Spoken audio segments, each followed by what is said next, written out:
बच्चों स्टार्ट होता है क्लास 10 का अध्याय सेकंड अम्ल क्षारक एवं लवण। तो बच्चों देखिए आपके इसमें हम आपको एक्सरसाइज के क्वेश्चन आंसर और आपके जो अभ्यास के हैं दोनों ही क्वेश्चन आंसर आपको बताएंगे बच्चों। ठीक, तो देखिए इसमें हमारा पहला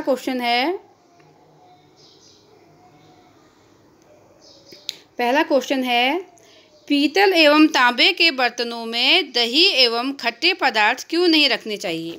ठीक, तो इसका आंसर देख लेते हैं।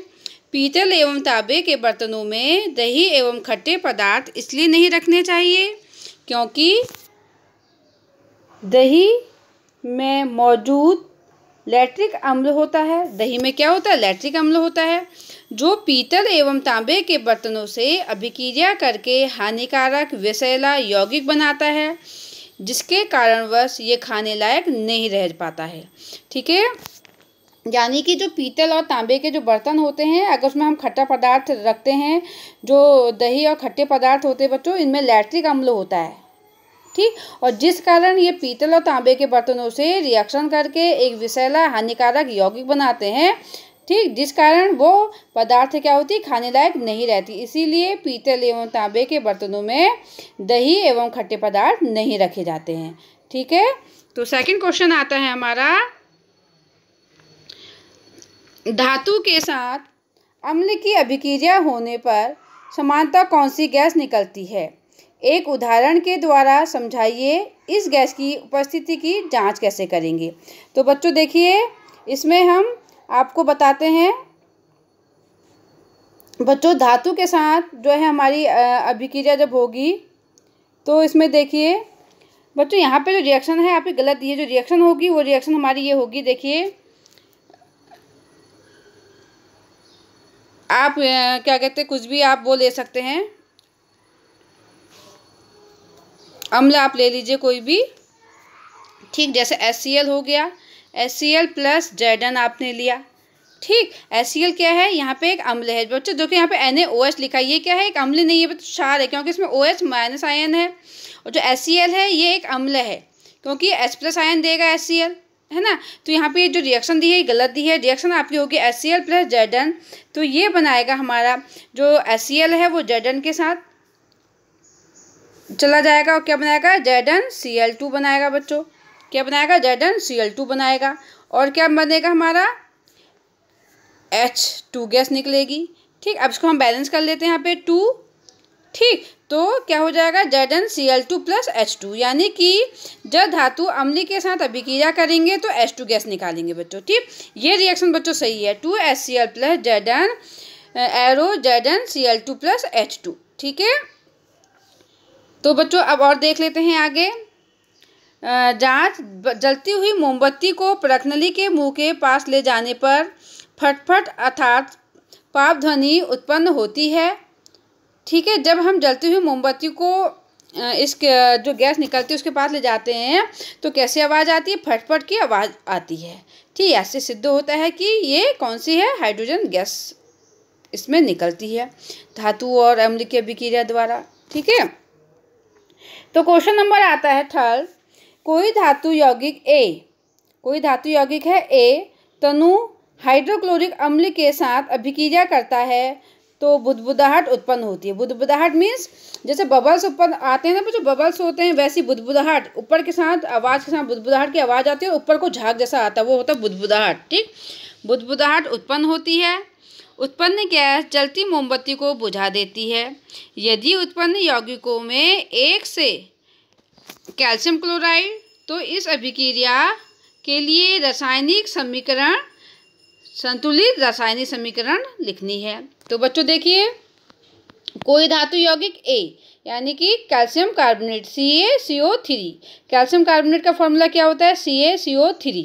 ठीक है, अब ये कहता है कोई धातु यौगिक A जो कि क्या है? कैल्शियम कार्बोनेट है CaCO3 तनु हाइड्रोक्लोरिक अम्ल है। तनु हाइड्रोक्लोरिक अम्ल का फॉर्मूला क्या होता है? HCl से अभिक्रिया करता है और क्या करता है? बुदबुदाहट उत्पन्न होती है। जो जब HCl जो है जब CaCl2 और HCl आपस में क्रिया करती हैं तो जो हमारा Cl होता है वो HCl के साथ मिलके क्या बनाता है, CaCl2 बनाता है बच्चों। और हमारी कार्बन डाइऑक्साइड गैस निकलती है जो CO3 है, ये क्या निकालता है, CO2 कार्बन डाइऑक्साइड। जो ये हमारा H है ये इस ऑक्सीजन से मिलकर हमारा क्या बनाता है, जल H2O बनाता है। और क्या निकलती है इसमें, कार्बन डाइऑक्साइड। और जो कार्बन डाइऑक्साइड गैस होती है यही बुदबुदाहट के साथ ऊपर को आती है बच्चों, ठीक है। तो ये क्या है, एक रासायनिक संतुलित रासायनिक समीकरण है जिसमें हमारा Ca देखो बच्चों इस ओर 1 है, इस ओर देखो Ca भी 1 है, ठीक। यहाँ पे C1 है, यहाँ पे भी C1 है, यहाँ पे O3 है, यहाँ पे 2 कार्बन डाइऑक्साइड, एक ये हो गया, दूसरा हमारा ये हो गया। कितने हो गए, 3 हो गए। अब यहाँ देखिए H कितने हैं हमारे, 2 हैं, और इधर H कितने हैं हमारे, 2 हैं, ठीक। Cl देखिए यहाँ पे जो 2 होता है ना बच्चों, ये आगे का 2 जो होता है इस Cl के लिए भी होता है। तो देखिए यहाँ पे Cl कितने हैं, 2 है। तो ये क्या है, एक संतुलित रासायनिक समीकरण है बच्चों, ठीक है। तो अब देख लेते हैं क्वेश्चन नंबर 1 जो कि आपके बुक में पेज नंबर 27 में है बच्चों। तो इसमें है फर्स्ट क्वेश्चन, HCl यानी कि hydrochloric acid, HNO3 nitric acid आदि जलीय विलयन में अम्लीय अभिलक्षण क्यों प्रदर्शित करते हैं। कह रहा है कि जब ये जलीय विलयन में इनको डाला जाता है तो ये अभिलक्षण क्यों प्रदर्शित करते हैं अम्ल के, ठीक। जबकि अल्कोहल एवं ग्लूकोज जैसे यौगिकों के विलयनों में अम्लता के अभिलक्षण नहीं प्रदर्शित होते हैं, क्यों। तो बच्चों देख लेते हैं, HCl HNO3 आदि जलीय विलयन में H+ आयन बनाता है, ठीक। जो हमारा बच्चों HCl होता है, इनको अगर हम जलीय विलयन में इनको घोलते हैं तो क्या करते हैं, ये हमारा H+ और Cl- आयन देता है, और इस प्लस आयन के कारण ही ये क्या होते हैं, अम्लीय गुण प्रदर्शित करते हैं। वैसे ही हमारा HNO3 को जब हम जलीय विलयन में घोलते हैं तो ये भी हमारा H+ और क्या बनाता है, HNO3, यानी कि H+ आयन के कारण ही ये क्या करते हैं, जलीय गुण देते हैं, ठीक है। उस प्रकार जबकि अल्कोहल जो ग्लूकोज हैं ये क्या करते हैं, जलीय विलयन में H+ आयन नहीं देते हैं बच्चों, और जिस कारण ये अम्लता के अभिलक्षण प्रदर्शित नहीं करते हैं, ठीक है। अब आता है क्वेश्चन नंबर 2। दूसरा क्वेश्चन आता है इसका, अम्ल का जलीय विलयन क्यों विद्युत का चालन करता है, ठीक। कह रहा है कि अम्ल का जो जलीय विलयन होता है उसमें विद्युत प्रवाह क्यों होती है। तो देख लिया आंसर, अम्ल का जलीय विलयन विद्युत का चालन करता है क्योंकि अम्ल जलीय विलयन में H+ आयन उत्पन्न करता है, जिसके कारण ये क्या होता है, विद्युत धारा का प्रभाव होता है। बच्चों देख लेते हैं इसको। बच्चों जब अम्ल होता है, अम्ल को जलीय विलयन में जब घोला जाता है ना जलीय विलयन में, तो ये क्या कर देता है, हमने पता है जो अम्ल होंगे वो H+ आयन देते हैं, और जो H+ आयन देंगे उसमें क्या होगा, विद्युत का चालन होगा। और चूंकि अम्ल हैं वो अपने जलीय विलयन में H+ आयन देते हैं, और जिस कारण इसमें विद्युत धारा का प्रवाह होता है बच्चों, ठीक है। तो अब दूसरा क्वेश्चन देख लेते हैं, थर्ड, शुष्क हाइड्रोक्लोरिक गैस शुष्क लिटमस पत्र के रंग को क्यों नहीं बदलती है। तो देख लीजिए बच्चों, शुष्क हाइड्रोक्लोरिक गैस यानी कि HCl गैस शुष्क लिटमस पत्र के रंग को नहीं बदलती है क्योंकि जल की अनुपस्थिति में HCl से H+ आयन उत्पन्न नहीं हो पाता, फिर जल की उपस्थिति में HCl से H+ आयन उत्पन्न होता है। अब देखिए जो शुष्क HCl गैस होती है वो जल की अनुपस्थिति में बच्चों H+ आयन नहीं देती है, क्या करती है, H+। अब देखिए जो शुष्क HCl होगा वो लिटमस पत्र के रंग को नहीं बदलता है क्योंकि शुष्क हाइड्रोक्लोरिक आयन जो है H+ आयन नहीं देगा, ठीक। जल की अनुपस्थिति में वो H+ आयन नहीं देता, जबकि HCl जलीय विलयन में ही H+ आयन देता है, जिस कारण शुष्क हाइड्रोक्लोरिक गैस शुष्क लिटमस पत्र के रंग को नहीं बदलती क्योंकि जल की अनुपस्थिति में HCl से H+ आयन उत्पन्न नहीं होता है, सिर्फ जल की उपस्थिति में HCl से H+ आयन उत्पन्न होता है। इसलिए शुष्क हाइड्रोक्लोरिक गैस शुष्क लिटमस पत्र के रंग को नहीं बदलती है बच्चों, ठीक है। तो अब क्वेश्चन आता है हमारा 4th, अम्ल को तनुकृत करते समय यह क्यों अनुशंसित करते हैं कि अम्ल को जल में मिलाना चाहिए, ना कि जल को अम्ल में? तो बच्चों देखिए, अम्ल को तनुकृत करते समय यह अनुशंसित करते हैं कि अम्ल को जल में मिलाना चाहिए, ना कि जल को अम्ल, क्योंकि जल को सांद्र अम्ल में मिलाने से वह तीव्र अभिक्रिया पर विस्फोट करते हैं। ठीक है, तो कह रहा है कि बच्चों जब अम्ल होता है, अम्ल कोई भी हो सकता है, H2SO4 हो सकता है, HNO3 हो सकता है ना, अम्ल जो कि जलीय विलयन में H+ आयन देता है, वो अम्ल होता है। तनुकृत यानी कि जब उसमें तनुकृत में जब अम्ल में हम पानी मिलाते हैं, उसको गाढ़े सॉल्यूशन से पतला सॉल्यूशन बनाते हैं, यानी कि तनुकृत करना होता है। किसी अम्ल में पानी मिलाना, उसको तनुकृत करना होता है, यानी कि ठीक है, डाइल्यूट करना, पतला करना। ठीक, अम्ल को तनुकृत करते समय ये कहा जाता है कि अम्ल को जल में मिलाना चाहिए। जल होता है, जल में क्या है, अगर आपने जल लिया है तो उसमें आप धीरे धीरे क्या मिलाएंगे, अम्ल मिलाएंगे। ठीक, ना कि जल को अम्ल में। अगर आपकी एक बोतल अम्ल उसमें भरा है और उस भरी हुई बोतल में या आधी भरी हुई बोतल में आप ऊपर से जल मिलाते हैं, तो क्या होता है, उसमें विस्फोट हो जाता है। जबकि अगर आप एक भाग में अम्ल लेते हैं थोड़ा सा, और ऊपर से उस जल लेते हैं एक भाग में, और ऊपर से उस जल में नापी हुई अम्ल की मात्रा डालते हैं धीरे धीरे से, तब उसमें विस्फोट नहीं होता है बच्चों। ठीक, इसीलिए क्वेश्चन कहता है कि अम्ल को तनुकृत करते समय यह इंगित करना चाहिए कि अम्ल को जल में मिलाना चाहिए, ना कि जल को अम्ल, क्योंकि जल को सांद्र अम्ल में मिलाने से वह तीव्र अभिक्रिया कर विस्फोट करते हैं।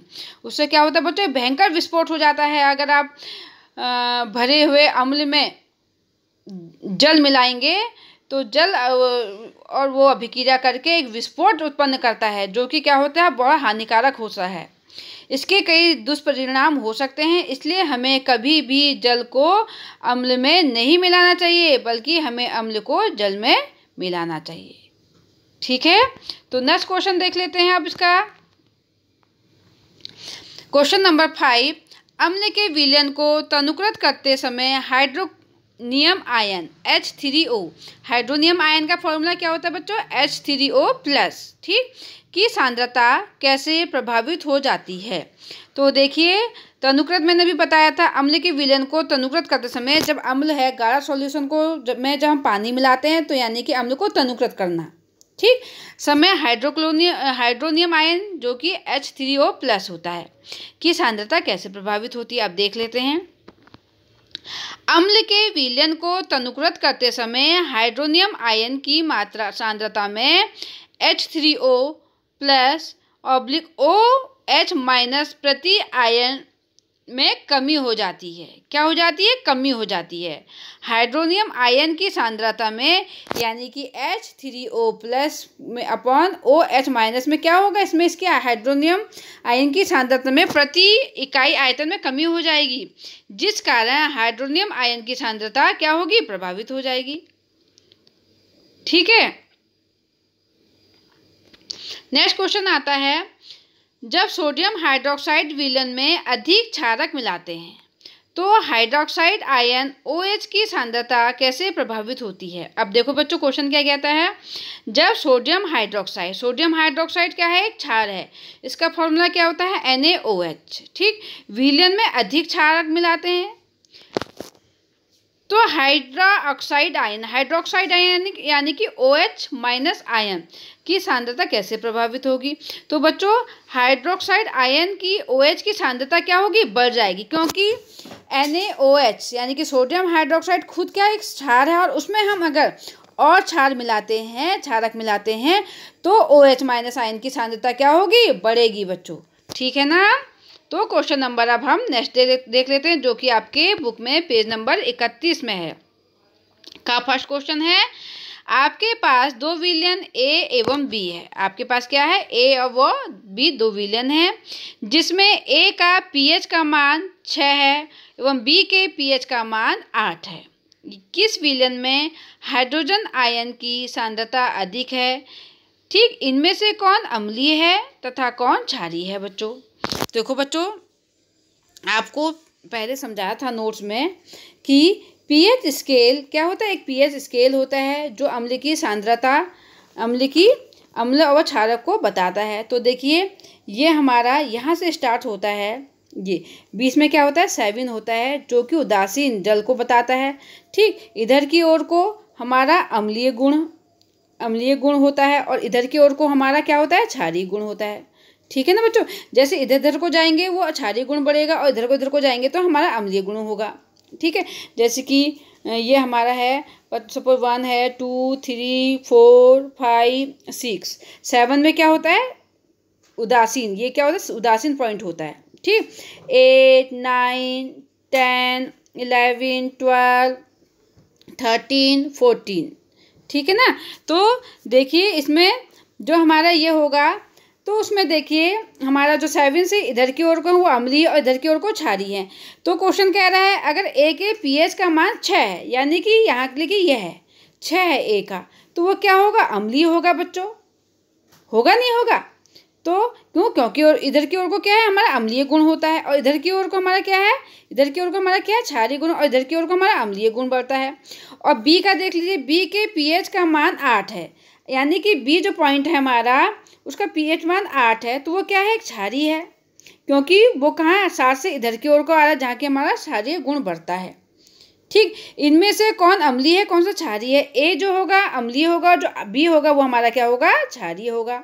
और जो ए जो हमारा जिसका पीएच मान हमारा 6 है उसका मान 7 से क्या है कम है तो वो अम्लीय है, और जो बी है उसका मान 7 से अधिक है तो वो क्या है क्षारीय है बच्चों। ठीक है, तो ए विलयन में H+ आयन की सांद्रता क्या होगी अधिक होगी। क्यों होगी? क्योंकि जो अम्लीय विलयन होते हैं वो H+ आयन देते हैं। ठीक है, इसलिए ए विलयन में H+ आयन की सांद्रता अधिक होगी। ठीक है, तो क्वेश्चन नंबर हम देख लेते हैं दूसरा। आयन की सांद्रता का विलयन की प्रकृति पर क्या प्रभाव पड़ता है? H+ आयन की सांद्रता का विलयन की प्रकृति पर क्या प्रभाव पड़ता है, तो देख लेते हैं। जैसे जैसे हाइड्रोजन आयन यानी कि H+ आयन की सांद्रता बढ़ती है विलयन और क्या होगा अधिक होता जाएगा, है ना बच्चों। अब देखो H+ आयन के कारण ही क्या होता है उसका अम्लीय गुण प्रदर्शित होता है। जैसे जैसे अगर H+ आयन की सांद्रता बढ़ती है तो उसका अम्लीय गुण भी क्या होगा बढ़ता जाएगा, और जैसे जैसे H+ आयन की सांद्रता कम होती जाएगी तो उसका अम्लीय गुण भी क्या होगा घटता जाएगा। ठीक है, तो अब नेक्स्ट क्वेश्चन देख लेते हैं। क्या क्षारकीय विलयन में H+ आयन होते हैं? अगर हाँ तो यह क्षारकीय क्यों होते हैं? तो बच्चों देख लेते हैं। हाँ, आंसर इसका हाँ, H+ आयन क्षारकीय है परंतु इसकी सांद्रता OH- आयनों की सांद्रता से कम होती है, इसलिए यह क्षारकीय होते हैं। अब ये कह रहा है कि जो क्षारकीय विलयन होते हैं उसमें भी H+ आयन होते हैं, परंतु जो H+ आयन की सांद्रता होती है वो OH- आयन यानी कि हाइड्रोक्सिल आयनों की सांद्रता की अपेक्षा क्या होती है H+ आयनों की सांद्रता कम होती है ना। इसलिए जो क्षारीय विलयन होते हैं वो क्या होते हैं क्षारकीय होते हैं। ठीक है, तो नेक्स्ट क्वेश्चन है अब आपका। कोई किसान खेत की मृदा की किस परिस्थिति में बिना बुझा हुआ चूना यानी कि कैल्शियम ऑक्साइड, बुझा हुआ चूना का फॉर्मूला होता है कैल्शियम हाइड्रोक्साइड या चौक कैल्शियम कार्बोनेट का प्रयोग करता है? ठीक है, calcium oxide CaO, calcium hydroxide CaOH का whole twice, calcium carbonate CaCO3। ठीक है बच्चों, इनके फॉर्मूले भी पूछ लिए जाते हैं एक एक नंबर में। तो बिना बुझा हुआ चूना क्या होता है आपका, बिना बुझा हुआ चूना कैल्शियम ऑक्साइड, बुझा हुआ चूना जो बुझा हुआ कैल्शियम हाइड्रोक्साइड और जो चाक होती है वो कैल्शियम कार्बोनेट। बच्चों एक एक नंबर के क्वेश्चन में इनके फॉर्मूले पूछे जाते हैं। ठीक है, तो इसका आंसर देख लेते हैं। कोई किसान खेत की मृदा की अम्लीय परिस्थिति में बिना बुझा हुआ चूना या चाक का उपयोग मिट्टी को उदासीन बनाने के लिए करेगा। किसके लिए करेगा? उदासीन बनाने के लिए करता है। ठीक है, तो नेक्स्ट क्वेश्चन आता है अब आपका। CaOCl2 यौगिक का प्रचलित नाम क्या है? बच्चों बहुत इंपॉर्टेंट क्वेश्चन है, ये बहुत पूछा जाता है। तो CaOCl2 यौगिक का प्रचलित नाम विरंजक चूर्ण है। ठीक, यह क्वेश्चन ऐसे भी आ जाता है, विरंजक चूर्ण के का सूत्र क्या है। ठीक, तो आप क्या लिखेंगे उसमें, CaOCl2। नेक्स्ट क्वेश्चन आ जाता है आपका, उस पदार्थ का नाम बताइए जो क्लोरीन से क्रिया करके विरंजक चूर्ण बनाता है। तो बुझा हुआ चूना क्या बनाता है, बुझा हुआ चूना। अब मैंने बताया था ना शुष्क बुझा हुआ चूना, ठीक ऊपर बताया था, शुष्क बुझा हुआ चूना क्लोरीन के साथ क्रिया करके क्या बनाता है, विरंजक चूर्ण यानी कि CaOCl2 बनाता है बच्चों। ठीक है, नेक्स्ट क्वेश्चन आता है, कठोर जल को मृदु करने के लिए सोडियम यौगिक का उपयोग किया जाता है। कठोर जल जानते हैं बच्चों, जो साबुन के साथ अच्छे से झाग नहीं देता है, और मृदु जल जो होता है पीने में क्या होता है, स्वादिष्ट होता है, और कठोर जल क्या होता है, खारा होता है ना। तो देखिए यौगिक का उपयोग किया जाता है कह रहा है, तो इसमें आंसर देख लेते हैं। कठोर जल को मृदु करने के लिए सोडियम कार्बोनेट, जिसे धोने का सोडा भी कहते हैं, सोडियम कार्बोनेट बच्चों ठीक है। तो कठोर जल को मृदु करने के लिए क्या मिलाया जाता है, सोडियम कार्बोनेट यानी कि Na2CO3 मिलाया जाता है, जिससे कठोर जल क्या होता है, मृदु हो जाता है बच्चों। धोने का सोडा क्वेश्चन आ जाता है, धोने के सोडे का रासायनिक सूत्र लिखिए। ठीक, यह आ जाता है सोडियम कार्बोनेट का दूसरा नाम क्या है, ऐसा भी आ जाता है। ठीक है, अब नेक्स्ट क्वेश्चन है, सोडियम हाइड्रोजन कार्बोनेट के विलयन को गर्म करने पर क्या होगा। तो सोडियम हाइड्रोजन कार्बोनेट यानी कि NaHCO3 को जब हम हीट करते हैं तो क्या होता है, इस अभिक्रिया के लिए समीकरण लिखिए। तो बच्चों देख लेते हैं, सोडियम हाइड्रोजन कार्बोनेट यानी कि NaHCO3 को जब हम हीट करते हैं तो हमारा Na2CO3 बनता है, और क्या बनता है, H2O बनता है, और हमारा क्या बनता है, कार्बोनेट बनता है बच्चों। देखो यह है हमारा सोडियम हाइड्रोजन कार्बोनेट।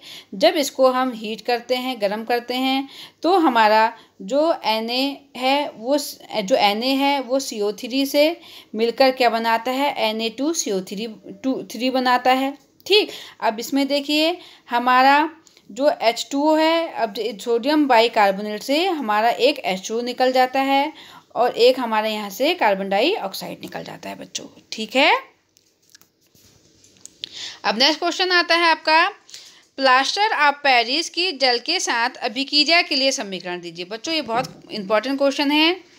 तो देखिए प्लास्टर ऑफ पेरिस का फॉर्मूला क्या है, CaSO4 हाफ H2O प्लस, जब ये जल के साथ अभिक्रिया करता है तो ये क्या बनाता है, CaSO4 2H2O जिप्सम बनाता है बच्चों, है ना।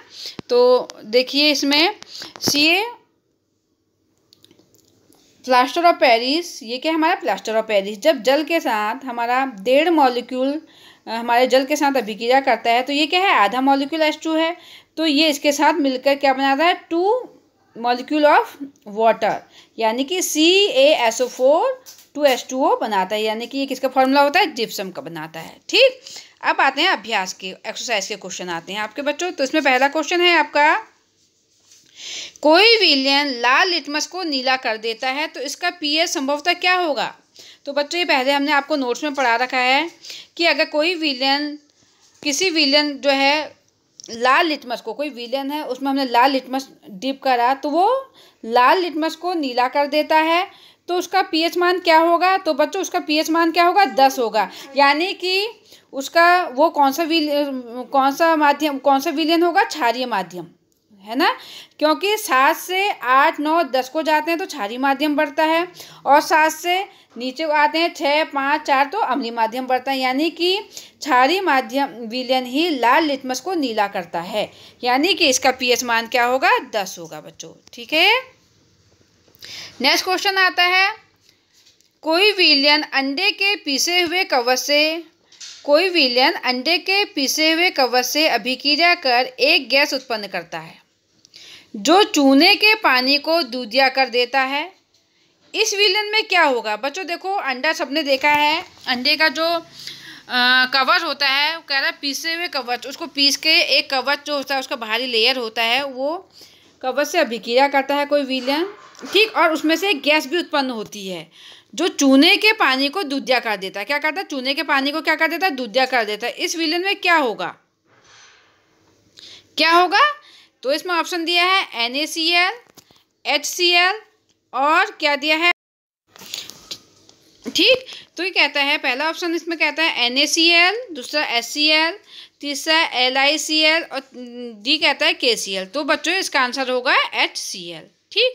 यानी कि HCl विलयन अंडे के पीसे हुए कवच से अभिक्रिया करके एक गैस उत्पन्न करता है जो चूने के पानी को दूधिया कर देता है। इस विलयन में क्या होगा? क्या ये विलयन क्या होगा? HCl होगा, ठीक है। नेक्स्ट क्वेश्चन आता है हमारा क्वेश्चन नंबर 3, NaOH का 10 ml विलयन, NaOH यानी कि सोडियम हाइड्रोक्साइड का 10 ml विलयन और HCl यानी कि हाइड्रोक्लोरिक एसिड के 8 ml विलयन से पूर्णतः उदासीन हो जाता है, ठीक। उदासीन आपको पता है क्या सॉल्यूशन होते हैं? जब अम्ल व क्षार अभिक्रिया करते हैं तो क्या बनाते हैं? उदासीन एक लवण का निर्माण करते हैं। ये प्रोसेस क्या होती है? उदासीनीकरण प्रोसेस होती है। तो ये कहता है NaOH का 10 ml विलयन HCl के 8 ml विलयन से पूर्णतः उदासीन हो जाता है। यदि हम NaOH के उसी विलयन का 20 ml ले, यदि NaOH के उसी विलयन का 20 ml ले तो इसे उदासीन करने के लिए HCl के उसी विलयन की कितनी मात्रा की आवश्यकता होगी? तो बच्चों कितनी की होगी? जब 10 के लिए कितने HCl की आवश्यकता होगी? 8 ml की। तो जाहिर सी बात है, तो 20 के लिए इसका दुगना हो जाएगा, 16 ml की बात होगी, है ना। तो यानी कि इसका आंसर होगा 16 ml होगा बच्चों, ठीक। नेक्स्ट क्वेश्चन देख लेते हैं। इसमें क्वेश्चन नंबर 4, अपच का उपचार करने के लिए निम्न में से किस औषधि का उपयोग होता है? बच्चों देखो, आप लोग देखते हैं जब कभी हम तला भुना ज़्यादा खाना खा ले तो हमारे पेट में एसिडिटी हो जाती है, अपच हो जाती है। तो उसका उपचार करने के लिए इसमें कह रहा है कि निम्न में से कौन सी औषधि का उपयोग करना चाहिए, ठीक है। तो इसमें हम कैसे औषधि का यूज, तो इसमें देखिए क्या लिखा है? एंटासिड प्रति अम्ल का उपयोग यूज करना चाहिए, है ना। जब हमारे पेट में एसिडिटी हो जाती है तो बच्चों हमें कैसी औषधि खानी चाहिए? प्रति अम्ल वाली है। एंटासिड खाते हैं ना हम लोग, इनो खाते हैं, है ना, जो क्या करती है क्या करती है? हमारे अपच को क्या करती है? जब हमारे पेट में जब एसिड बढ़ जाता है ना बच्चों, तो हमें एसिडिटी होती है, तो उसको हमें न्यूट्रल करने के लिए एक ऐसी औषधि खानी होती है जिसमें जो क्षार युक्त हो। क्योंकि जब अम्ल व क्षार अभिक्रिया करते हैं तो क्या करते हैं? एक दूसरे के प्रभाव को नेग्लेक्ट करते हैं, उदासीन कर देते हैं। तो हमें किस औषधि का यूज करना चाहिए? प्रति अम्ल यानी कि एंटासिड औषधि का यूज करना चाहिए, ठीक है। तो नेक्स्ट क्वेश्चन आता है इसमें क्वेश्चन नंबर 5, निम्न अभिक्रिया के लिए पहले शब्द समीकरण लिखिए तथा उसके बाद संतुलित समीकरण लिखिए बच्चों। तो पहला आता है आपका तनु सल्फ्यूरिक अम्ल दानेदार जिंक के साथ अभिक्रिया। बच्चों तनु सल्फ्यूरिक अम्ल यानी कि H2SO4 की रिएक्शन हम लोग किससे करानी है? Zn से करानी है, ठीक है। तो देख लेते हैं बच्चों पहला। तो बच्चों इसमें देखिए ये हमारा Zn है, ये क्या है? हमारा जिंक है, और ये हमारा है H2SO4 सल्फ्यूरिक एसिड। जब Zn की अभिक्रिया H2SO4 से कराते हैं तो ये Zn हमारा H2SO4 से मिलकर क्या बनाता है? ZnSO4 यानी कि जिंक सल्फेट बनाता है, और ये H2 गैस हमारी हाइड्रोजन गैस के रूप में निकल जाती है बच्चों, ठीक है। बच्चों ये रिएक्शन ऊपर भी ऐसी भी कराई थी, है ना। ये देखो ये रिएक्शन हो गई आपकी। अब दूसरा है, हम पढ़ लेते हैं तनु हाइड्रोक्लोरिक अम्ल यानी कि HCl की रिएक्शन हम जब मैग्नीशियम पट्टी के साथ कराते हैं, ठीक। हाइड्रोक्लोरिक अम्ल यानी कि HCl और मैग्नीशियम हमारा Mg, ठीक। तो इसकी रिएक्शन हम देख लेते हैं। देखिए इसमें हमारा Mg जो है, Mg की पट्टी हमारी HCl से की जा कर रहा है। तो ये जो Mg है ये हमारा Cl से मिलकर बनाएगा MgCl2। और बच्चों अब हमारा क्या रहेगा? इसमें हमारा केवल H2 रह गया जो कि हमारे H2 के रूप में गैस के रूप में निकल जाता है।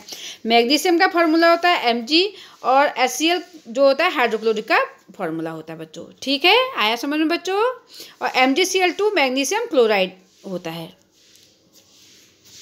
अब तीसरी रिएक्शन सी देख लेते हैं क्या करना है।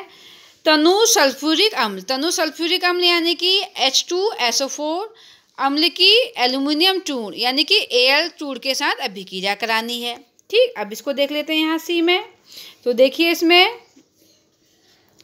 अब एल्यूमिनियम चूर्ण Al, जिसका एल्यूमिनियम का फॉर्मूला क्या होता है, Al होता है। ठीक, और H2SO4 यानी कि ये हो गया सल्फ्यूरिक एसिड, है ना। की रिएक्शन जब हम कराते हैं तो बच्चों हमारा जो Al है H2SO4 के SO4 से रिएक्शन करके Al2SO4 का होल थ्राइस बनाता है। क्या बनाता है, एल्यूमिनियम सल्फेट बनाता है। और जो हमारा H2 बचा है वो हमारा किस रूप में निकल जाता है, गैस के रूप में निकल जाता है बच्चों। बच्चों देखो जो हमारा Al होता है ना बच्चों, इसकी वैलेंसी हमको पता है कितनी होती है, 3 होती है प्लस। जो सल्फेट होता है SO4 इसकी माइनस होती है। बच्चों आपने 9th में पढ़ा है, जब हम कभी भी कंपाउंड यौगिक बनाते हैं तो इसकी वैलेंसी इसके पैर में और इसकी वैलेंसी इसके पैर में जाती है तब हमारा बनता है Al2SO4 बनता का होल थ्राइस बनता है ना। यानी कि जो 3 वैलेंसी होती है ये बनता है ना बच्चों Al2SO4, ये बन रहा है ना होल थ्राइस।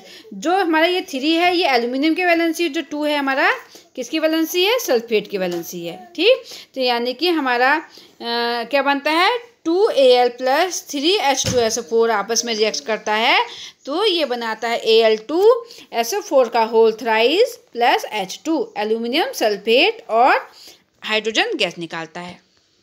अब डी को आता है हमारा, डी पढ़ लेते हैं। तनु हाइड्रोक्लोरिक अम्ल बच्चों HCl। ठीक, लोह के रेतन के साथ अभिक्रिया करता है। अब यहाँ पे हाइड्रोक्लोरिक अम्ल यानी कि HCl की क्रिया लोह यानी कि Fe से करानी है। ठीक है, तो देख लेते हैं इस रिएक्शन को। अब देखिए Fe हमारा क्या है, लोह यानी कि लोहा आयरन है। और हमारा तनु HCl हमारा हाइड्रोक्लोरिक एसिड है के साथ जब रिएक्शन कराते हैं तो हमारा FeCl के साथ मिलकर क्या बनाता है, FeCl2 बनाता है। ठीक, और हमारा क्या होता है H2 जो होता है हाइड्रोजन गैस के रूप में यहाँ निकल जाता है बच्चों। ठीक है, तो बच्चों ये रिएक्शन आपको समझ में आई। तो आप देखते हैं क्वेश्चन नंबर 6। क्वेश्चन नंबर 6 है अल्कोहल बच्चों, अल्कोहल जैसे आपका मैथिल अल्कोहल हो गया, एथिल अल्कोहल हो गया, जिसमें आपका OH ग्रुप जुड़ा होता है। ठीक, ग्लूकोज C6H12O6 ये ग्लूकोज हो गया। जैसे यौगिकों में भी हाइड्रोजन होते हैं ना बच्चों, लेकिन इनका वर्गीकरण अम्ल की तरह नहीं होता है। एवं एक क्रियाकलाप द्वारा बताइए। देखिए बच्चों जो अल्कोहल है ये हमारा एथिल अल्कोहल, इसमें OH ग्रुप होता है। आप एथिल अल्कोहल कह सकते हैं या मैथिल अल्कोहल, जिसमें हमारा केवल OH ग्रुप होना चाहिए। और जो हमारा ग्लूकोज है C6H12O6, अब देखिए इसमें भी हाइड्रोजन है और इनमें भी हाइड्रोजन है ना। तो कह रहा है कि हाइड्रोजन भी है लेकिन इनका वर्गीकरण अम्ल की तरह नहीं होता है। तो इसको एक क्रियाकलाप द्वारा साबित करना है बच्चों। तो देख लेते हैं इसका आंसर। ग्लूकोज, अल्कोहल, हाइड्रोक्लोरिक अम्ल, सल्फ्यूरिक अम्ल आदि का विलयन लीजिए। हमने क्या करना है, इन चारों का विलयन लेना है और एक कॉर्क पर 2 कीले लगाकर कॉर्क को 100 ml के बीकर में रख दीजिए। अब कह रहा है एक कॉर्क, बताइए कॉर्क बच्चों ऐसा होता है जिससे वायु जो होती है अंदर नहीं जाती, ना वायु अंदर जा सकती है ना बाहर जा सकती है।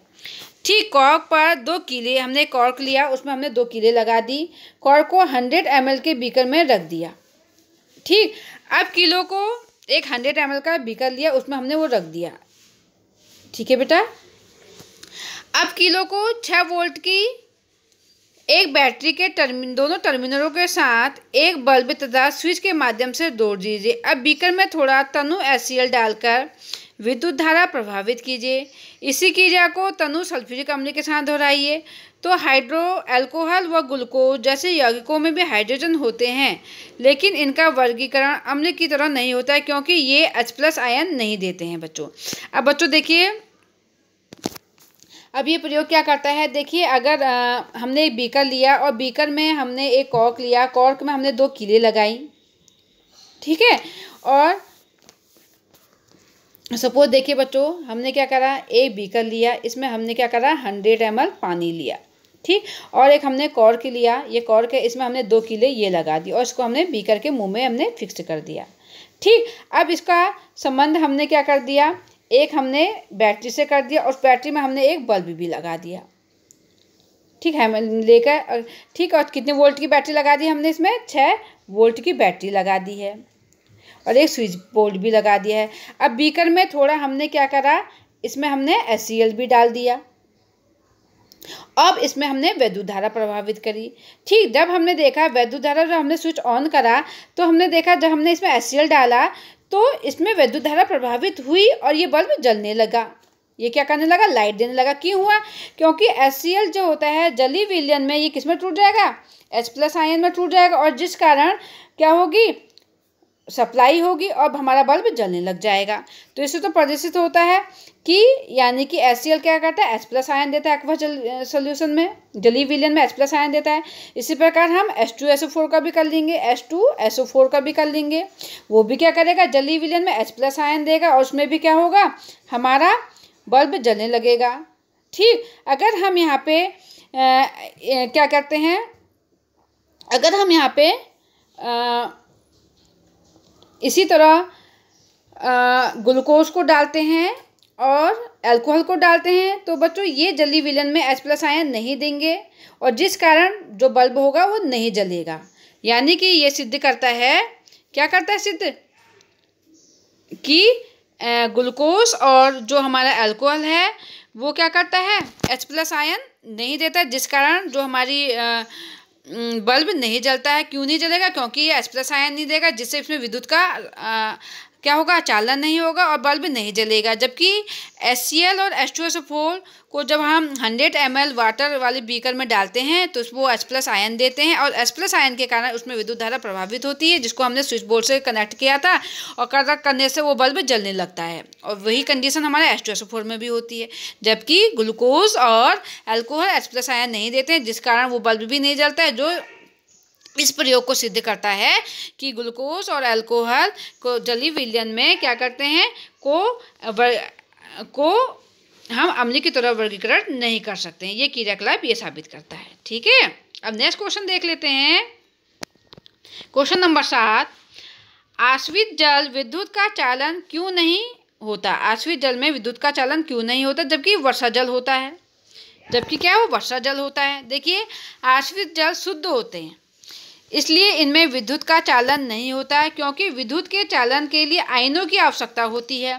जबकि वर्षा जल में विद्युत का चालन होता है, क्योंकि इसमें थोड़ी मात्रा में अम्ल विद्यमान रहता है, जो कि वायु में उपस्थित सल्फर डाइऑक्साइड और नाइट्रोजन डाइऑक्साइड के साथ मिलकर इसे अम्लीय बना देता है।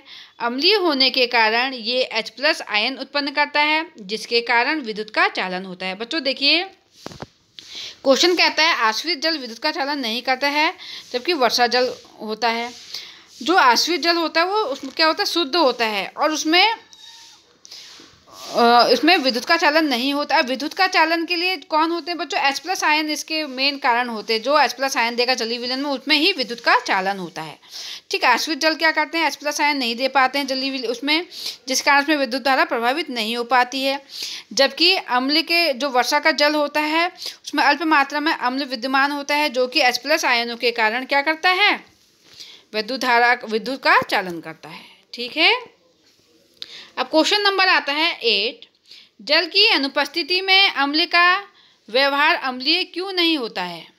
क्या कहता है, जल की अनुपस्थिति में अम्ल का व्यवहार अम्लीय क्यों नहीं होता है। अब देख लिए, जल की अनुपस्थिति में अम्ल का व्यवहार अम्लीय नहीं होता है, क्योंकि जल की उपस्थिति में ही H+ आयन अम्ल से अलग होते हैं। अब बच्चों जब जल की अनुपस्थिति में, अब हमको पता है जो अम्ल होते हैं वो जलीय विलयन में ही H+ आयन देते हैं, शुष्क अवस्था में नहीं देते हैं, है ना।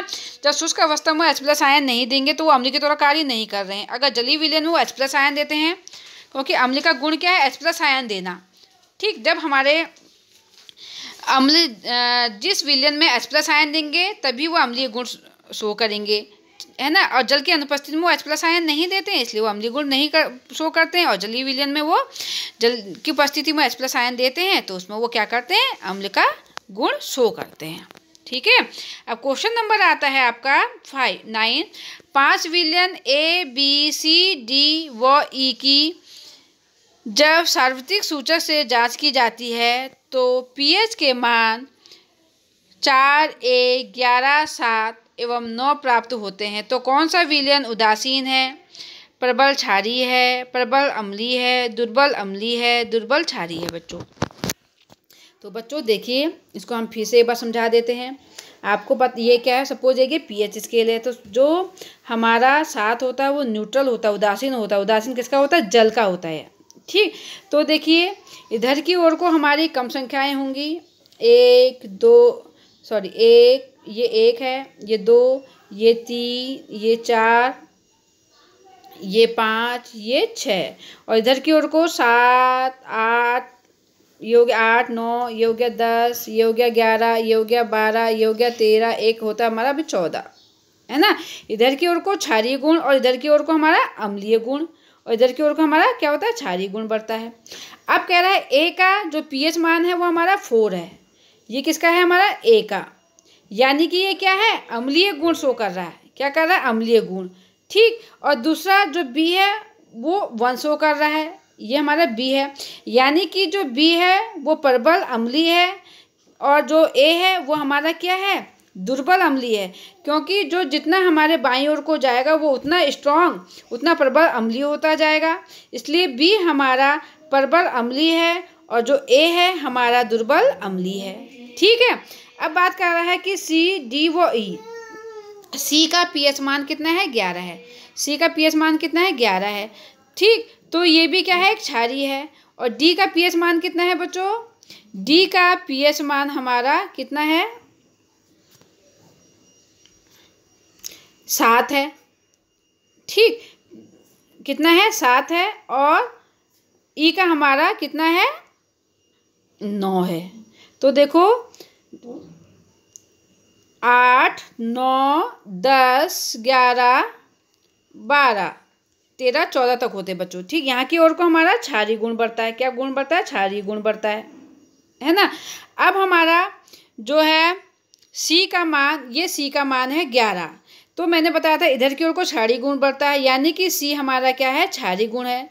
लेकिन ठीक, तो यानी कि ये हमारा क्या है, एक प्रबल क्षार है। क्या है, प्रबल क्षार है। ठीक है। अब डी देख लिए, डी का मान हमारा 7 है, यानी कि 7 क्या होता है, उदासीन पॉइंट होता है, जो जल का होता है बच्चों pH मान।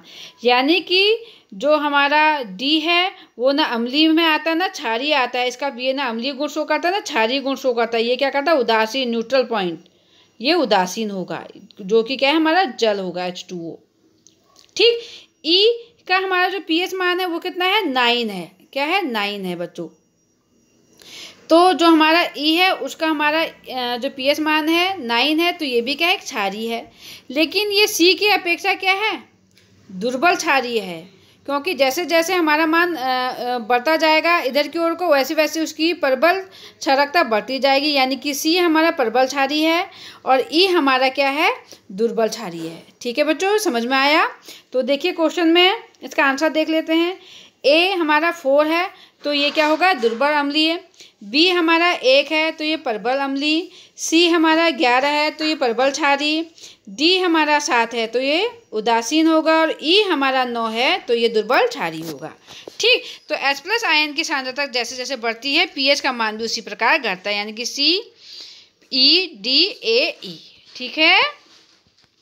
तो क्वेश्चन नंबर अब 10 हम देख लेते हैं। परख नली ए व बी में समान लंबाई की मैग्नीशियम की पट्टी लीजिए। आपने 2 परख नली ली, उसमें हमने 2 समान लंबाई की मैग्नीशियम की पट्टी ली। और परख नली ए में हाइड्रोक्लोरिक अम्ल तथा परख नली बी में एसिटिक अम्ल डाला। किस परख नली में अधिक तेजी से बुदबुदाहट होगी और क्यों, है ना। तो परख नली ए में अधिक बुदबुदाहट होती है। क्या कह रहा है, परख नली ए में अधिक बुदबुदाहट होती है क्योंकि हाइड्रोक्लोरिक अम्ल एसिटिक अम्ल से अधिक अम्ल है। परख नली ए में अधिक बुदबुदाहट होती है होती है होगी, क्योंकि हाइड्रोक्लोरिक अम्ल जो होता है एसिटिक अम्ल से अधिक प्रबल अम्लीय होगा। जो प्रबल अम्लीय होता है वो क्या कर रहा है, अधिक बुदबुदाहट उत्पन्न करेगा। ठीक, देखो बच्चों, ये कह रहा है कि हमने दो परख नली ली। ठीक, परख नली हमने कह दिया इसको ए, उसको कह दिया हमने बी कह दिया। ठीक, परख नली ए में हमने एक मैग्नीशियम की पट्टी ली और उसी लंबाई की हमने परख नली बी में भी मैग्नीशियम की पट्टी ली। किसकी पट्टी है, मैग्नीशियम की पट्टी है। ठीक, अब परख नली ए में हमने क्या डाला, HCl डाला, और परख नली बी में हमने CH3COOH डाला। ठीक, अब देखते हैं कि किसमें अधिक बुदबुदाहट होती है। तो इसमें देखो, जो परख नली ए है इसमें अधिक बुदबुदाहट हो रही है बच्चों। इसमें क्या हो रही है, अधिक बुदबुदाहट हो रही है। क्यों हो रही है, क्योंकि हाइड्रोक्लोरिक अम्ल जो है यानी कि HCl जो है एसिटिक अम्ल यानी कि CH3COOH से अधिक क्या है, प्रबल अम्लीय है। इसलिए हमारे परख नली ए में क्या होगा, अधिक बुदबुदाहट होगी बच्चों। ठीक है,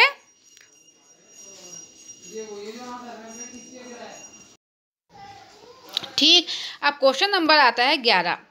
ताजे दूध के pH का मान 6 होता है, दही बन जाने पर pH के मान में क्या परिवर्तन होगा, अपना उत्तर समझाइए। बच्चों, मैंने बताया था ना आपको कि जो हमारा pH मान होता है वो 7 में न्यूट्रल होता है। अगर 6 है तो इधर की ओर को हमारा अम्लीय गुण बढ़ता है, इधर की ओर को हमारा क्षारीय गुण बढ़ता है। ठीक, अगर ये क्या है 8, 9, 10, 11, 12, 13, 14 तक क्षारीय गुण और 1, 2, 3, 4, 5, 6 ये हमारा अम्लीय गुण बनाता है। तो कह रहा है ताजे दूध का अगर pH मान हमारा 6 है तो दही बन जाने पर pH के मान में क्या परिवर्तन होगा। तो ताजे दूध के pH का मान अगर 6 है तो दही बनने के प्रक्रिया में लैक्टिक अम्ल का निर्माण होगा और उस समय दही के pH का मान क्या होगा, 6 से कम हो जाता है, यानी कि वो और क्या हो जाता है, प्रबल अम्लीय हो जाता है। ठीक है, तो देखिए कहता है ताजे दूध के pH का मान 6 होता है, दही बनने की प्रक्रिया में लैक्टिक अम्ल का निर्माण होता है, इसलिए दही के pH का मान 6 से कम होगा। यानी कि अब दही जो है दूध की अपेक्षा अधिक अम्लीय हो जाती है। ठीक, क्योंकि उसके pH का मान अब क्या हो रहा है, 6 से कम हो रहा है। जैसे जैसे pH मान कम होता जाएगा वो अम्ल की ओर को, प्रबल अम्ल की ओर को अग्रसर होता जाएगा। ठीक है, क्वेश्चन नंबर 12। एक ग्वाला ताजे दूध में थोड़ा बेकिंग सोडा मिलाता है। क्या मिलाता है, बेकिंग सोडा मिलाता है। तो इसमें देखिए, पहला, ताज़ा दूध के pH का मान 6 से बदलकर थोड़ा क्षारीय क्यों बना देता है। दूसरा, इस दूध को दही बनने में अधिक समय क्यों लगता है। तो इसका आंसर देख लो बच्चों। ताज़ा दूध के pH का मान 6 से बदलकर थोड़ा क्षारीय इसलिए बना देता है क्योंकि दूध में उपस्थित लैक्टोबैसिलस जीवाणु दूध को अम्लीय बना देता है। दूध में इसलिए बेकिंग सोडा मिलाया जाता है ताकि जो दूध है लंबे समय क्षारीय बना रहे, जिससे वह लंबे समय तक बना रहे, है ना बच्चों। देखो, अगर दूध होता है ना, दूध को हम गर्म नहीं करते हैं या बाहर निकाल देते हैं अधिक गर्म में तो वो फट जाता है। तो जो दूध वाले होते हैं उसमें बेकिंग सोडा इसलिए मिला देते हैं क्योंकि जो अम्ल होता है उसमें क्या होता है, लैक्टोबैसिलस जीवाणु होता है जो क्या दूध को अम्लीय बनाता है। अगर वो जो बेकिंग सोडा होता है ना बच्चों, जो एक क्षार होता है जो उसको इसमें मिलाया जाता है, तो ये क्या करते हैं, न्यूट्रल एक दूसरे रिएक्शन करके न्यूट्रल बनाते हैं, जिससे दूध क्या होता है अधिक लंबे समय तक का फटता नहीं है, बने रहता है। ठीक है, सेकंड पॉइंट आता है इसका बी, इस दूध को दही बनने में अधिक समय क्यों लगता है।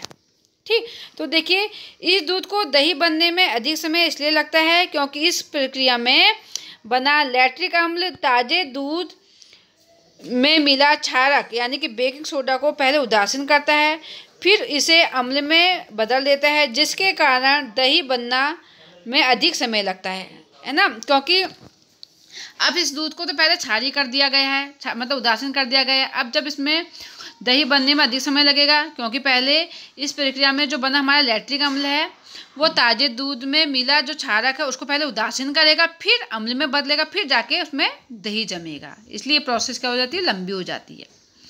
नेक्स्ट क्वेश्चन आता है 13। प्लास्टर ऑफ पेरिस को आर्द्ररोधी बर्तन में क्यों रखा जाता है, इसकी व्याख्या, यानी कि वायुरोधी बच्चों में क्यों रखा जाता है। देखिए व्याख्या करते हैं। प्लास्टर ऑफ पेरिस को आर्द्ररोधी बर्तन में इसलिए रखा जाना चाहिए क्योंकि यह आर्द्रता की उपस्थिति में जल को अवशोषित कर ठोस पदार्थ जिप्सम बनाता है, जिसके कारण इसमें जल के साथ मिलकर का गुण नष्ट हो जाता है। बच्चों, जो प्लास्टर ऑफ पेरिस होता है ना, अगर ये जल के संपर्क में आता है, आर्द्रता के संपर्क में आ जाता है तो एक ठोस पदार्थ बना देता है जिप्सम। इसलिए इसको क्या करते हैं, ये जल को अवशोषित कर लेता है। इसको इसलिए आर्द्ररोधी बर्तन में रखा जाता है ताकि यह जल के साथ क्रिया ना कर सके। ठीक है। नेक्स्ट क्वेश्चन आता है, उदासीनीकरण अभिक्रिया क्या है? ठीक है, इसको उदाहरण बताइए। अब देखिए, उदासीनीकरण बच्चों मैंने बताया था, जब हमारा कोई अम्ल और क्षार आपस में क्रिया करता है तो वो क्या बनाता है, लवण, और क्या बनाता है, जल, और क्या बनाता है, जल का निर्माण करता है। तो ये रिएक्शन हमारी क्या कहलाती है, उदासीनीकरण। जब अम्ल व क्षार आपस में अभिक्रिया कर लवण व जल बनाते हैं तो ये अभिक्रिया उदासीनीकरण अभिक्रिया कहलाती है बच्चों ना। देखो इसका एग्जाम्पल, जैसे हमने HCl एक अम्ल है, इसकी क्रिया हमने कोई क्षार NaOH के साथ कराया तो इन्होंने रिएक्शन करी तो हमारा क्या बना, एक तो हमारा NaCl बनेगा, NaCl जो कि एक क्या है, लवण है, और क्या बनेगा हमारा, ये आपस में मिलकर क्या बनाएंगे, जल का निर्माण कर देंगे H2O। तो ये किसका एग्जाम्पल हो गया, हमारा उदासीनीकरण अभिक्रिया का एग्जाम्पल हो गया। वह अभिक्रिया जिसमें क्षारक व जल अभिक्रिया कर जल एवं लवण का निर्माण करते हैं, इस अभिक्रिया को उदासीनीकरण अभिक्रिया कहते हैं। इस अभिक्रिया में अम्ल तथा क्षारक एक दूसरे के प्रभाव को खत्म कर उदासीन बना देते हैं, इसलिए उदासीनीकरण अभिक्रिया कहलाई जाती है। ठीक है। क्वेश्चन नंबर 15 आता है, धोने का सोडा एवं बेकिंग सोडा के दो प्रमुख उदाहरण बताइए। ठीक है बच्चों, अच्छा क्वेश्चन है, ये बहुत पूछा जाता है। तो देखिए, धोने के सोडे के 2 उदाहरण उपयोग। पहला है, सोडियम कार्बोनेट का उपयोग कांच, साबुन एवं कांच उद्योगों में होता है। पहला उपयोग ये है। दूसरा, इसका उपयोग बोरेक्स जैसे सोडियम यौगिक के उत्पादन में किया जाता है। तीसरा, सोडियम कार्बोनेट का उपयोग घरों में साफ सफाई के लिए भी किया जाता है। ठीक है। नेक्स्ट है, जल की स्थायी कठोरता को हटाने के लिए भी इसका उपयोग किया जाता है। अब बेकिंग सोडा के उपयोग देख लेते हैं। इसका पहला उपयोग है, बेकिंग सोडा का उपयोग खाने की चीज़ों को मुलायम, स्पंजी, खस्ता बनाने के लिए किया जाता है। बच्चों, आप घरों में भी बेकिंग सोडा का यूज करते हैं ना। सेकंड है इसका, बेकिंग सोडा के क्षारीय होने के कारण ये पेट में अम्ल की मात्रा की अधिकता को कम तथा उदासीन कर राहत पहुंचाने के लिए भी उपयोग किया जाता है। जो अपच को सही करने के लिए भी बेकिंग सोडा का यूज किया जाता है। ठीक। थर्ड है, कभी कभी इसका उपयोग खाने को शीघ्रता के पकाने के लिए भी इसका उपयोग किया जाता है। फोर्थ, इसका उपयोग सोडा अम्ल अग्निशामक के रूप में भी इसका उपयोग किया जाता है। ठीक है। तो बच्चों, कुछ ये हमारे महत्वपूर्ण क्वेश्चन हैं, इनको देख लेते हैं। क्वेश्चन नंबर 1, CaOCl2 यौगिक का प्रचलित नाम क्या है? बच्चों, क्वेश्चन बहुत पूछा जाता है, इसका क्या है प्रचलित नाम? उत्तर है ब्लीचिंग पाउडर। ठीक। सेकंड क्वेश्चन आता है, उस पदार्थ का नाम बताइए जो क्लोरीन से क्रिया करके व्यंजक चूर्ण बनाता है। ठीक है। तो बच्चों, ये क्वेश्चन हमने ऊपर भी बताया था, है ना, यही है उसका आंसर। तो उसका देखिए, ये क्वेश्चन बच्चों हमने ऊपर कराया था, ये क्वेश्चन रिपीट हो रहा है। तो क्वेश्चन नंबर 4 देख लेते हैं, कठोर जल को मृदु करने के लिए किस सोडियम यौगिक का उपयोग किया जाता है? किस यौगिक का उपयोग किया जाता है? धोने का सोडा, यानी कि Na2CO3 10H2O का यूज किया जाता है। ठीक है। Question number 4, sodium hydrogen carbonate के विलयन को गर्म करने पर क्या होता होगा? सोडियम हाइड्रोजन कार्बोनेट यानी कि NaHCO3 के विलयन को गर्म करने पर क्या होता है? इस अभिक्रिया के लिए समीकरण। बच्चों, ये ऊपर भी हमने कराई थी। जब सोडियम हाइड्रोजन कार्बोनेट को गर्म किया जाता है तो ये गर्म करने पर हमारा Na2CO3 देता है। जब सोडियम NaHCO3, ये क्या है? सोडियम हाइड्रोजन कार्बोनेट को गर्म किया जाता है तो ये हमारा सोडियम कार्बोनेट और क्या देता है? जल और कार्बन डाइऑक्साइड देता है। ठीक है। अब है 5वां क्वेश्चन, प्लास्टर ऑफ पेरिस की जल के साथ अभिक्रिया के लिए समीकरण दिया जाता है। बच्चों, ये क्वेश्चन बहुत इंपॉर्टेंट है। देखिए, प्लास्टर ऑफ पेरिस का फॉर्मूला ये है, CaSO4 ½ H2O की जब हम जल से अभिक्रिया कराते हैं तो ये क्या बनाता है? CaSO4 2H2O यानी कि जिप्सम बनाता है। ठीक।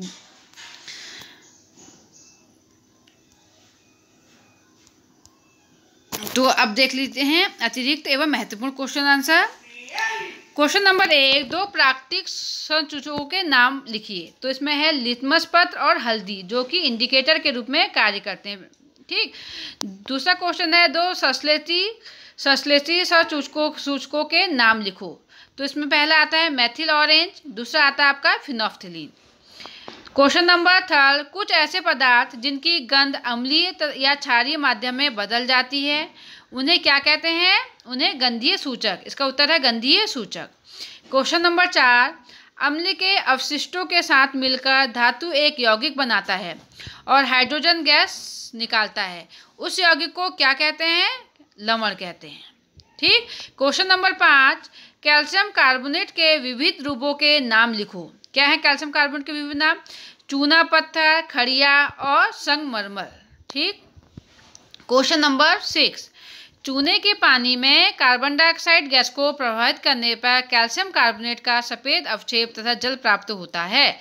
इस अभिक्रिया का समीकरण लिखिए। दूसरा, इस सफ़ेद अवक्षेप को क्या कहते हैं? थर्ड, अत्यधिक मात्रा में कार्बन डाइऑक्साइड गैस को प्रभावित करने पर क्या प्राप्त होता है? तो बच्चों, चूने के पानी यानी कि कैल्शियम हाइड्रोक्साइड को कार्बन डाइऑक्साइड गैस के साथ जब हम क्रिया कराते हैं तो ये क्या बनाता है? देखो, ये हमारा CaOH का होल ट्वाइस चूने के पानी को जब हम कार्बन डाइऑक्साइड CO2 के साथ कराते हैं तो ये हमारा बनाता है कैल्शियम कार्बोनेट CaCO3 बनाता है और H2O बनाता है। ठीक है। और दूसरा कहते हैं इस अवक्षेप को क्या कहते हैं? इस अवक्षेप को हम क्या कहते हैं? CaCO3 को क्या कहते हैं? कैल्शियम कार्बोनेट कहते हैं। फिर थर्ड कहता है अत्यधिक मात्रा में कार्बन डाइऑक्साइड गैस को प्रभावित करने पर क्या प्राप्त होता है? अत्यधिक मात्रा में कार्बन डाइऑक्साइड गैस प्रभावित करेंगे तो जल में विलयशील क्या प्राप्त होगा? हमें CaHCO3 का होल ट्वाइस प्राप्त होता है। ठीक है। अब आता है क्वेश्चन नंबर 7, अम्ल व क्षारक की आपसी अभिक्रिया जिसमें लवण तथा जल प्राप्त होता है, इस अभिक्रिया को क्या कहते हैं? उदासीनीकरण अभिक्रिया। बच्चों पर बताया था ना, अम्ल व क्षार जब आपस में क्रिया करते हैं लवण और जल बनाते हैं और इस अभिक्रिया को उदासीनीकरण अभिक्रिया करते हैं, क्योंकि अम्ल व क्षार एक दूसरे के प्रभाव को क्या करते हैं? उदासीन करते हैं, है ना। ठीक। अब आता है उदासीनीकरण अभिक्रिया किसे कहते हैं? तो बच्चों, ये मैंने फिर बता दिया, अम्ल व क्षार अभिक्रिया करते हैं, लवण और जल बनाते हैं, उदासीनीकरण अभिक्रिया कहलाती है। इस अभिक्रिया में क्या कहते हैं? हमारा क्षारक व लवण आपस में क्रिया करते हैं, लवण बनाते हैं, जल बनाते हैं। जैसे क्षारक हमारा हो गया NaOH हो गया, और हमारा जो देखो क्षारक हो गया हमारा कोई भी NaOH ले लो, और जो अम्ल हो गया NaOH ले लो, और जो अम्ल हो गया हमारा HCl हो गया। ये आपस में क्रिया बनाएंगे, NaCl बनाएंगे और हमारा H2O बनाएंगे, है ना। यानी कि ये NaCl से मिला NaCl बनाया और ये OH इससे मिला इसने H2O बनाया। ये क्या हो गया? एक उदासीनीकरण अभिक्रिया हो गई। ठीक है बच्चों। क्वेश्चन नंबर 9 आता है धात्विक ऑक्साइडों की प्रकृति क्या होती है? उसका उत्तर है धात्विक ऑक्साइडों की प्रकृति क्षारकीय होती है। कैसी होती है? क्षारकीय होती है। क्वेश्चन नंबर 10, धात्विक ऑक्साइडों की प्रकृति क्या होती है? ठीक। तो इसका आंसर है कैसी प्रकृति होती है? अम्लीय होती है। ठीक। क्वेश्चन नंबर 11 आता है पीतल व तांबे के बर्तनों में दही एवं खट्टे पदार्थ क्यों नहीं रखने चाहिए? इसका उत्तर है दही एवं खट्टे पदार्थों की प्रकृति अम्लीय होती है। इसमें उपस्थित अम्ल पीतल व तांबे से तुरंत अभिक्रिया कर बर्तन को नष्ट यानी कि एक विषैला यौगिक बनाता है जो खाने योग्य नहीं होता है। इसलिए इसमें पीतल व तांबे के बर्तनों में खट्टे पदार्थ नहीं रखने चाहिए। अब कहता है क्वेश्चन नंबर 12, धातु के साथ अम्ल की अभिक्रिया होने पर समानतः कौन सी गैस निकलती है? एक उदाहरण देकर समझाइए। इस गैस की उपस्थिति की जांच कैसे करोगी? तो बच्चों, इसका आंसर है जब हमारा कोई धातु अम्ल के साथ अभिक्रिया करता है, जब कोई हमारा धातु यानी कि धातु हमारा MgHCl यानी कि कोई अम्ल के साथ अभिक्रिया करता है तो ये Mg जो है MgCl2 के रूप में निकलता है और हमारी H2 गैस निकलती है। ठीक है। तो ये बनाता है MgCl2 और हाइड्रोजन गैस निकलती है बच्चों। ठीक है। यानी कि धातु के साथ अम्ल की अभिक्रिया होने पर समानतः हाइड्रोजन गैस निकलती है, जैसे कि 2HCl प्लस Mg ये बनाएगा MgCl2 प्लस H2 गैस। इस गैस की उपस्थिति की जांच करने के लिए हम इसके पास एक जलती हुई मोमबत्ती लाते हैं तो इस गैस के पास जैसे ही वो मोमबत्ती आती है तो वो क्या करने लगती है, फटफट की ध्वनि के साथ हाइड्रोजन गैस के साथ जलने लगती है। ठीक है, अब आता है क्वेश्चन नंबर 13। जल में घुलनशील क्षारक को क्या कहते हैं? क्या कहते हैं? क्षार कहते हैं। Question number 14। हमारे शरीर में दांतों का इनेमल एक सबसे कठोर पदार्थ है। चॉकलेट तथा मिठाई खाने से यह क्षय हो जाता है। क्षय कैसे हो जाता है? इसकी रोकथाम करने के लिए क्या करना चाहिए? इनेमल किसका बना होता है? मुंह का पीएच मान कितना होता है? तो इसका आंसर देखो बच्चों, मुंह में उपस्थित बैक्टीरिया भोजन के पश्चात मुंह में अवशिष्ट शर्करा तथा खाद्य पदार्थों का निम्नीकरण करके अम्ल उत्पन्न करता है। यह अम्ल मुंह के पीएच मान से कम हो जाता है, जिससे दांतों का क्षय होना शुरू हो जाता है। इसकी रोकथाम करने के लिए भोजन के पश्चात मुंह साफ करना चाहिए। इनेमल कैल्शियम फास्फेट का बना होता है और मुंह का पीएच मान 5.5 होता है। तो बच्चों, मुंह में जो हमारे उपस्थित जो बैक्टीरिया होते हैं, ठीक, भोजन जब हम भोजन करते हैं और भोजन के पश्चात मुंह में जो अवशिष्ट शर्करा और जो खाद्य पदार्थ होते हैं ना बच्चों, ये क्या करते हैं? निम्नीकरण करके अम्ल बनाते हैं। ये क्या बनाते हैं? उसके बाद अम्ल बनाते हैं जो हमारे पीएच मान से, हमारे मुंह के पीएच मान से कम होता है और जिससे हमारे दांतों का क्षय होना क्या हो जाता है? क्षय होना शुरू हो जाता है। ठीक, और इसकी रोकथाम करने के लिए हमें क्या करना चाहिए? खाने के बाद तुरंत पेस्ट करना चाहिए। ठीक है, तो क्वेश्चन अब नेक्स्ट आता है आपका 15। मांसपेशियों में कैंप क्यों होते हैं? तो इसका आंसर है मांसपेशियों में लैक्टिक अम्ल की अधिकता के कारण कैंप होते हैं। ठीक है, क्वेश्चन नंबर 16 आता है। एक पदार्थ ए वाशिंग सोडे की सिरके से क्रिया से प्राप्त होता है। तो पदार्थ ए क्या है? तो पदार्थ ए हमारा सोडियम एसीटेट। इस क्रिया का अभिक्रिया निम्न है। तो देखिए, जब हमारा sodium carbonate acetic acid CH3COH से अभिक्रिया करता है तो हमारा जो CH3COOH है और इसका Na यहाँ पे जुड़ जाता है तो ये बनाता है CH3COONA बनाता है। और बाकी जो हमारा CO3 है वो किस रूप में निकलता है? CO2 में निकलता है। और ये जो हमारा H है ये किस रूप में, यहाँ से ऑक्सीजन लेके ये किस रूप में निकालता है? H2O के रूप में निकालता है बच्चों। ठीक है,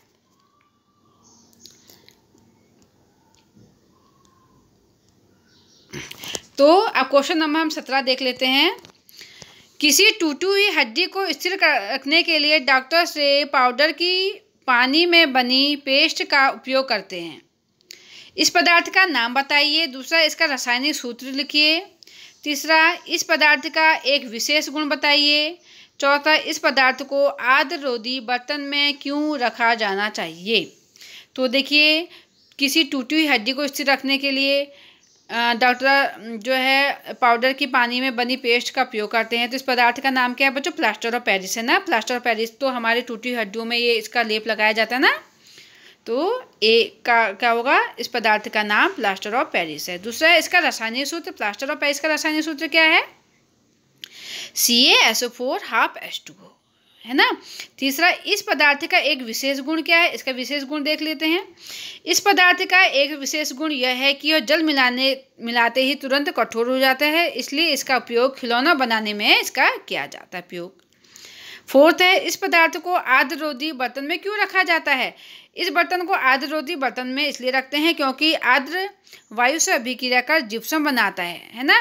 क्योंकि ये क्या करता है, एकदम से वायुरोधी बर्तन में रखा जाता है क्योंकि ये जल्दी से वायु से क्रिया करके क्या बनाता है?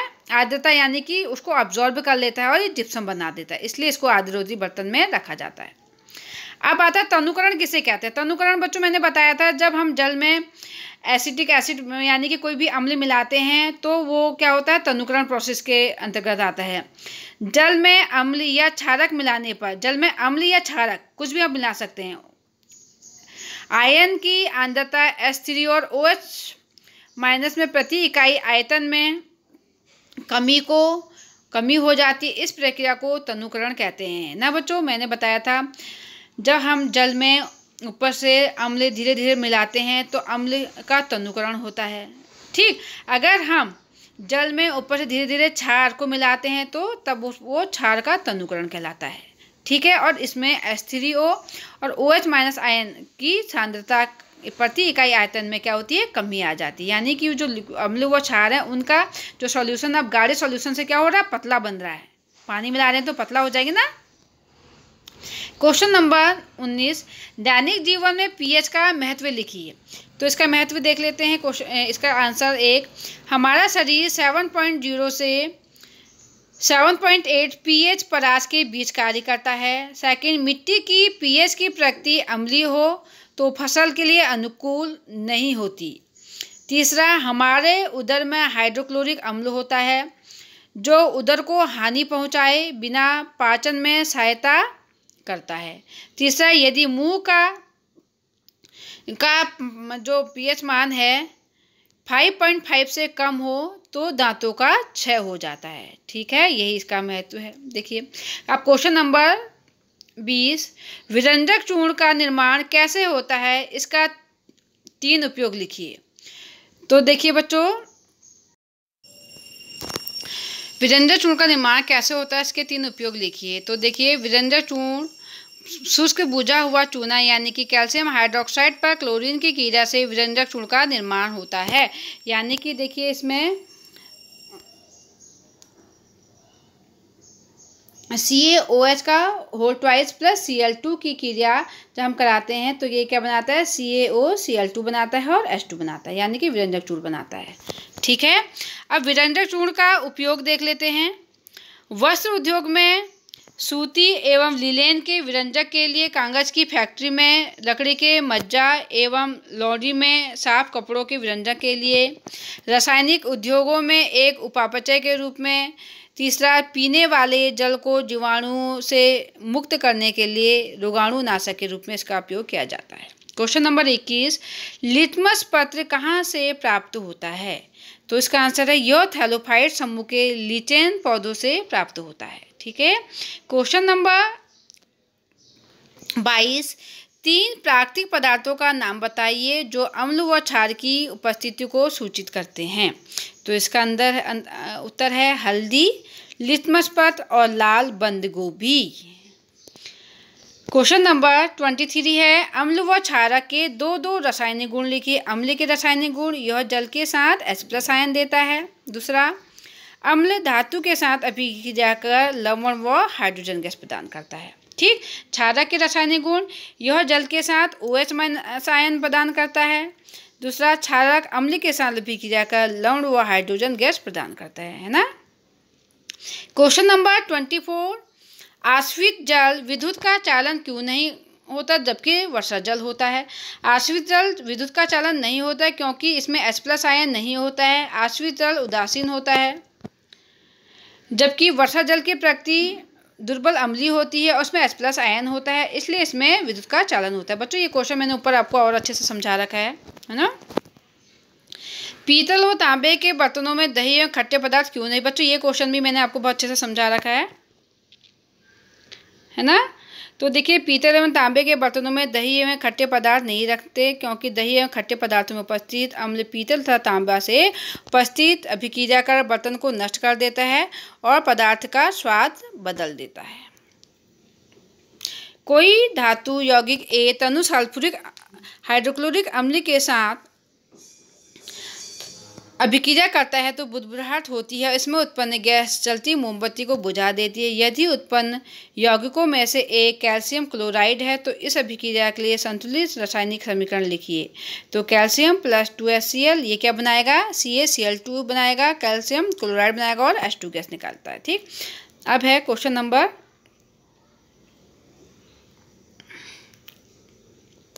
बच्चों, ये सारे क्वेश्चन मैंने आपको करा दिए हैं,